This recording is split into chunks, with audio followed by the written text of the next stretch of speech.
स्वागत है आपका स्टेट न्यूज बुलेटिन में और मैं हूं आपके साथ अदिति। चलिए खबरों पर जाने से पहले नजर डाल लेते हैं हेडलाइंस पर। एंटीलिया केस में केंद्र और शिवसेना आमने सामने, शिवसेना ने सामना में छापा लेख।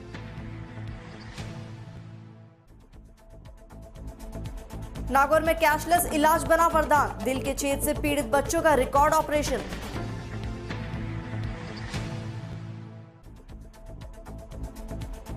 निर्वाचन आयोग पहुंचा टीएमसी प्रतिनिधिमंडल, बंगाल में भयमुक्त चुनाव कराने की हुई अपील। अब खबरें विस्तार से। एंटीलिया के बाहर से विस्फोटक मिलने के मामले में शिवसेना ने सामना के जरिए एनआईए और केंद्र सरकार पर जमकर निशाना साधा। शिवसेना ने मुंबई पुलिस के पूर्व कमिश्नर परमवीर सिंह का बचाव भी किया। एंटीलिया के बाहर से विस्फोटक मिलने के मामले में शिवसेना ने सामना के जरिए केंद्र सरकार और एनआईए पर निशाना साधा। सामना में लिखा गया कि जब इस मामले की जांच एटीएस कर रही थी तो महाराष्ट्र सरकार को बदनाम करने के लिए केंद्र ने इसे आनन फानन में एनआईए को दे दिया। शिवसेना ने मुंबई पुलिस के पूर्व कमिश्नर का बचाव किया। उन्होंने लिखा, परमवीर सिंह को हटाना यह साबित नहीं करता कि वो गुनहगार हैं। बेहद कठिन परिस्थितियों में उन्होंने ये पद संभाला था। दिल्ली में बैठी एक विशिष्ट लॉबी का परमवीर पर गुस्सा था क्योंकि वे महत्वपूर्ण काम कर रहे थे। नए पुलिस कमिश्नर को साहस और सावधानी से काम करना होगा।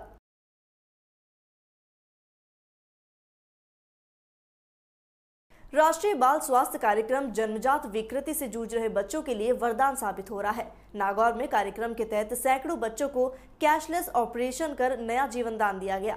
राष्ट्रीय बाल स्वास्थ्य कार्यक्रम जन्मजात विकृति से जूझ रहे बच्चों के लिए नया सवेरा लेकर आया। इसके तहत जिन बच्चों में जन्मजात दिल में छेद की बीमारी है, वैसे नागौर में 200 बच्चों का कैशलेस ऑपरेशन कर उन्हें जिंदगी दी गई।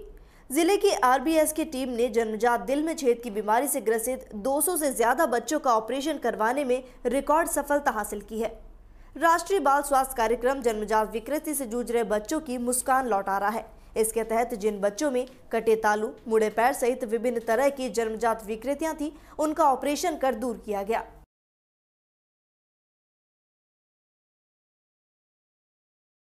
पश्चिम बंगाल विधानसभा चुनाव को लेकर सरगर्मियां तेज हैं। स्वतंत्र, भयमुक्त और निष्पक्ष चुनाव कराने को लेकर तृणमूल कांग्रेस के वरिष्ठ नेताओं ने आज निर्वाचन आयोग जाकर अधिकारियों से मुलाकात की।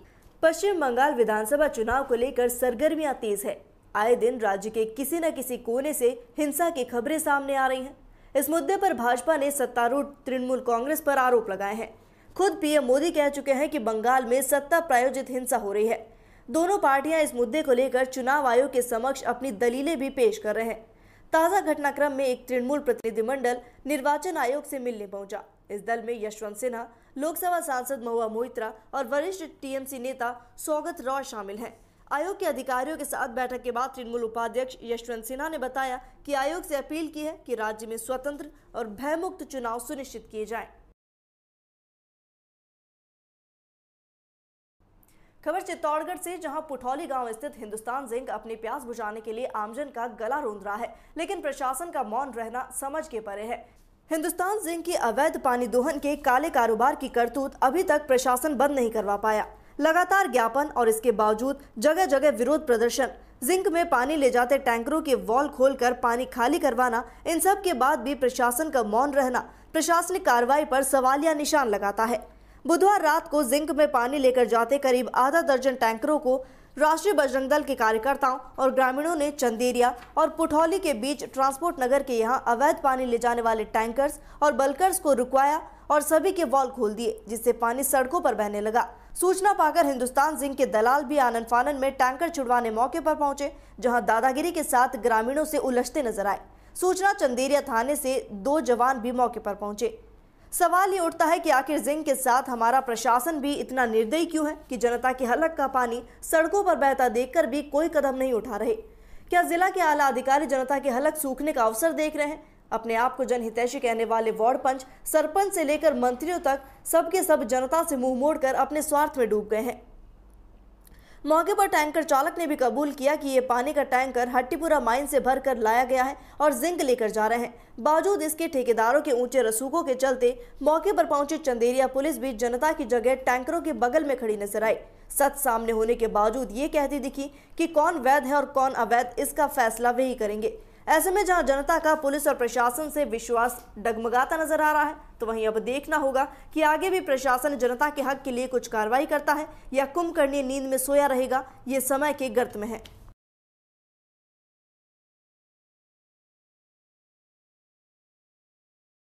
खबर चित्तौड़गढ़ के राशमी से है, जहां सीआईडी की टीम ने गांव रुद में मादक पदार्थ तस्करों के विरुद्ध एक बड़ी कार्रवाई की। एक मकान से 30 किलो 490 ग्राम अफीम बरामद की। 3 अभियुक्तों को गिरफ्तार कर मोटरसाइकिल जब्त की।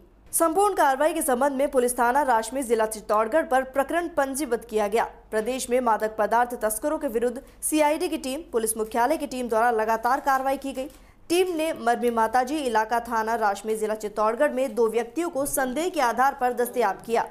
इन दोनों के कब्जे से 6,68,000 रुपए बरामद किए। उक्त दोनों व्यक्ति गांव रुद में अवैध अफीम की खरीद फरोख्त हेतु संपर्क में पाए गए। मकान पर रखी दोनों पट्टों की अफीम उपज को चेक किया तो पट्टे की एकत्र अफीम से काफी ज्यादा मात्रा में अफीम मिली।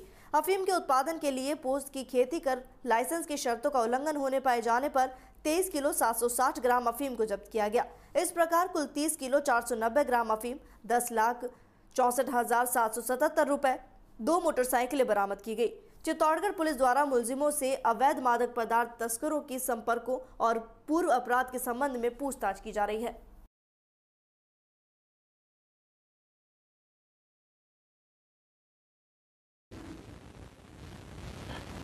कल दिनांक 17/3/2021 को सीआईडी सीबी की एक टीम चित्तौड़गढ़ पहुंची थी। टीम के पास इंफॉर्मेशन थी कि यहाँ जो नई अफीम की फसल आ रही है उसको लेकर ये मादक पदार्थ तस्कर काफ़ी सक्रिय हो रखे हैं। इसकी सूचना पे मरमी माताजी पे हमने 2 लोगों को इंटरसेप्ट किया। राजू बंजारा और कर्मा बंजारा नाम के 2 व्यक्ति थे। इनके पास करीब 6.5-7 लाख रुपए कैश बरामद हुए। उनसे जो है पूछताछ पे जानकारी मिली कि मदन तेली नाम का एक आदमी है गांव रूद में, उसने अपने घर में काफ़ी मात्रा में अवैध अफीम इकट्ठी कर रखी है। इसकी सूचना पर थानाधिकारी राशमी श्री रमेश कविया जी को बुलाया और उनके सहयोग से हमने मदन तेली के मकान और नौरे की तलाशी ली। तो वहाँ पर अवैध अफीम और पट्टे में जो उसकी उपज है उससे अधिक अफीम मिली। इस प्रकार से कुल करीब 30 किलो के आसपास अवैध अफीम मिली, जिसको कार्रवाई करके जब्त किया गया है और 3 लोगों को गिरफ्तार किया गया और इस सारी कार्रवाई में करीब 10 लाख रुपए, 10,84,000 रुपये के आसपास बरामद किए गए। हाँ, ये उस मदन तेली के मकान से बरामद हुई।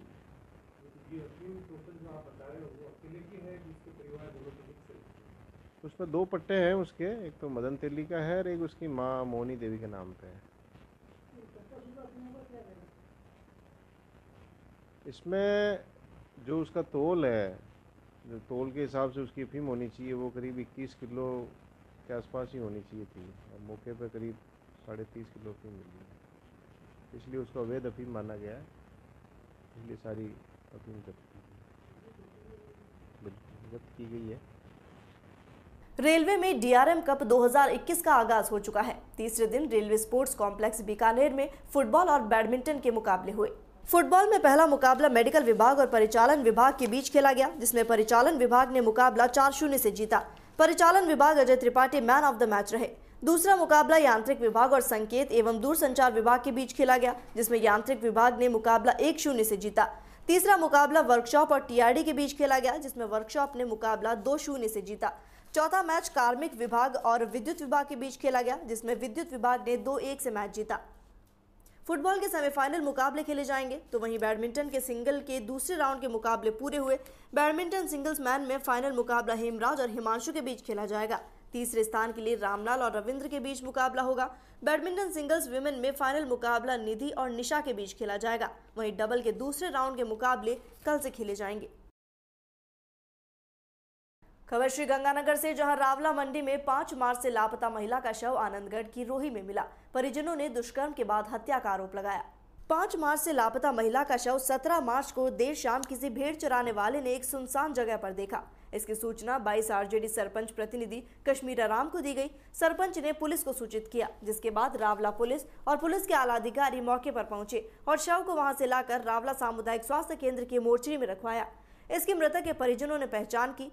मृतका के पुत्र भीमसेन, पुत्र चंदूराम, जाति बावरी, उम्र 22 साल, निवासी 3 KHM ने मुकदमा दर्ज कराते हुए आरोप लगाया कि मृतका के कपड़े फटे थे, मुंह पर किसी भारू वस्तु से कुचला गया था और सिर के बाल कटे हुए थे ताकि पहचान न हो, लेकिन अंगुली से पहचान हो गई। परिवादी ने आरोप लगाया कि मृतका के साथ दुष्कर्म के बाद हत्या की गई है। पुलिस ने मुकदमा दर्ज कर अज्ञात आरोपियों के खिलाफ तलाश शुरू कर दी है।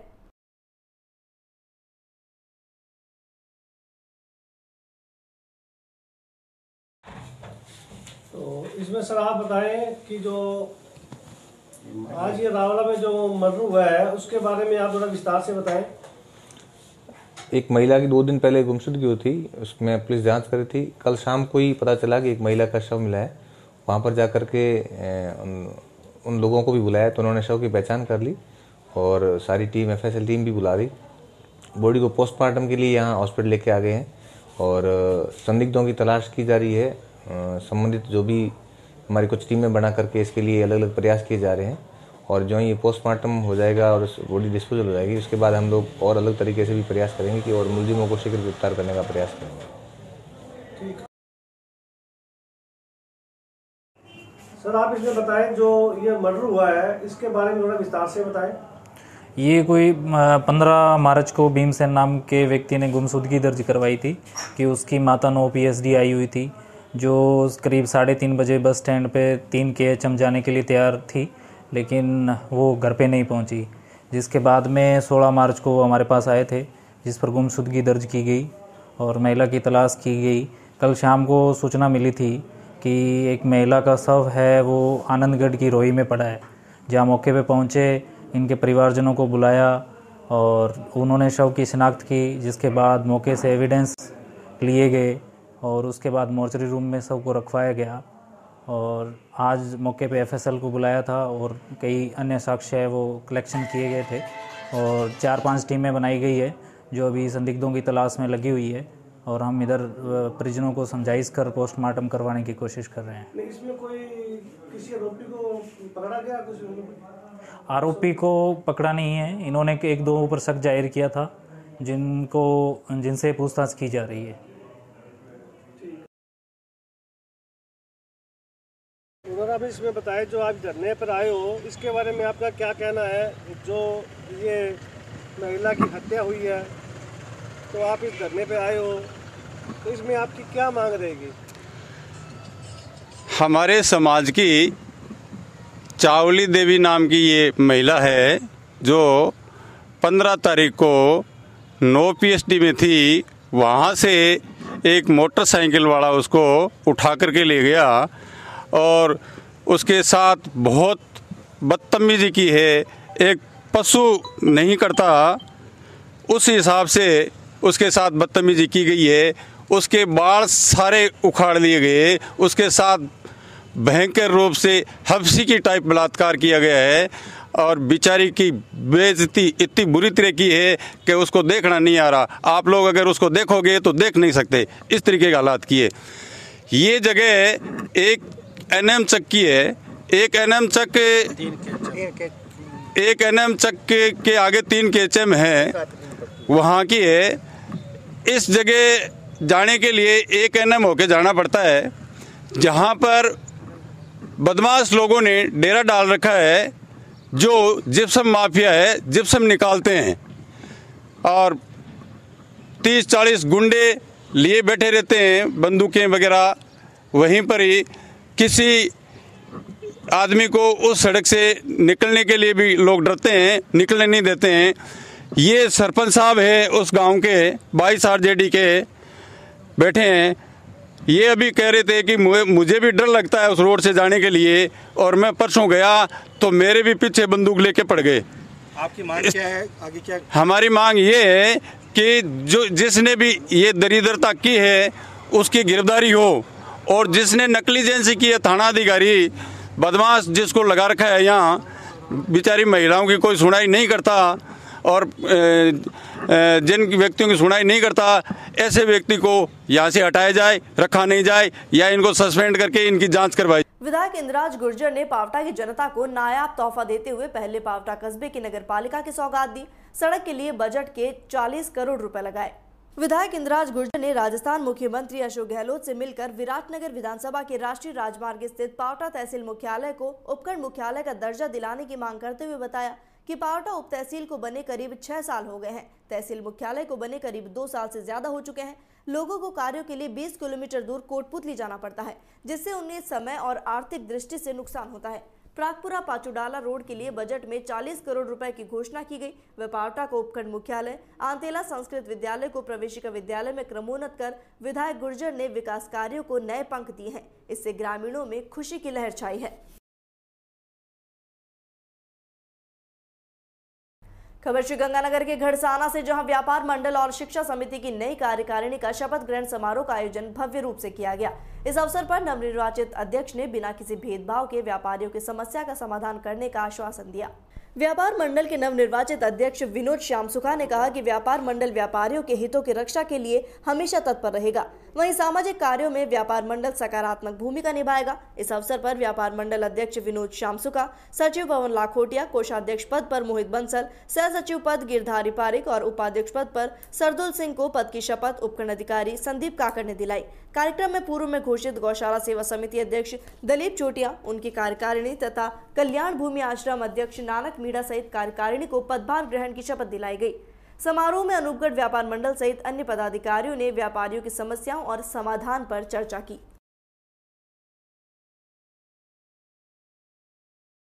के साथ व्यापार मंडल व व्यापारियों के हितों की रक्षा करते हुए सब काम करेंगे। व्यापारी आगे आपसे क्या उम्मीद है? व्यापारी जो अभी प्रथम तो हमारे राज्य सरकार से निवेदन करेंगे ऑनलाइन को ऑफलाइन FCI का गांव तुलाया जाए। मैं पूरे गड़साना की टीम को बधाई दूंगा कि बड़ा ही अच्छा निर्णय पूरी धान मंडी ने लिया है और पूरे ज़िले में एक मिसाल हमेशा से गड़साना कायम करता है निर्विरोध अध्यक्ष बनाकर। तो ये धन्यवाद की पात्र है पूरी मंडी और मैं अध्यक्ष जी को और उनकी पूरी टीम को बहुत बहुत शुभकामनाएं देने यहाँ आया हूँ इनके शपथ ग्रहण कार्यक्रम में शामिल होने। हमें बहुत उम्मीदें हैं नए अध्यक्ष से और सभी गंगानगर जिले के जितने भी मंडियों के अध्यक्ष हैं उनसे हमें बड़ी उम्मीद है कि जो राज्य सरकार ने हमारी आड़त घटाई है उसको पुनः 2.25% कराने के लिए सब एक दूसरे का सहयोग करेंगे। नई कार्यकारिणी गठित की है, तमाम कार्यकारिणी को क्या कहना चाहेंगे? बहुत बहुत बधाई देना चाहूँगा। अच्छा काम करें, हम पूरा इनका सहयोग करेंगे। खबर राजधानी जयपुर के पावटा से, जहां शुक्रवार को कस्बे के राष्ट्रीय राजमार्ग 48 पर हुई 2 सड़क दुर्घटनाओं में 1 दर्जन से ज्यादा लोग घायल हो गए। घायलों को कस्बे के सामुदायिक स्वास्थ्य केंद्र व कुछ को जयपुर रेफर किया गया। जानकारी के अनुसार सुबह एक जीप सवारियां लेकर पाथ रेडी की तरफ जा रही थी, तभी अचानक जीप अनियंत्रित होकर दुर्घटनाग्रस्त हो गई। इससे जीप में बैठी सवारियों में चीख पुकार मच गई। स्थानीय ग्रामीणों और प्रागपुरा पुलिस की सहायता से घायलों को जीप से निकालकर कस्बे के सामुदायिक स्वास्थ्य केंद्र ले जाया गया। प्राथमिक उपचार के बाद कुछ घायलों को कोटपुतली BDM हॉस्पिटल और गंभीर घायलों को जयपुर रेफर किया गया। वहीं उसी समय बाइक सवार को एक ट्रक ने अपनी चपेट में ले लिया, जिससे बाइक सवारी गंभीर रूप से घायल हो गया। घायल को कस्बे के सामुदायिक स्वास्थ्य केंद्र पर प्राथमिक उपचार देने के बाद जयपुर रेफर किया गया। प्रागपुरा थाना पुलिस ने सभी घायलों को पावटा के सामुदायिक स्वास्थ्य केंद्र पर ले जाकर उपचार कराया और यातायात व्यवस्था को सुचारू किया।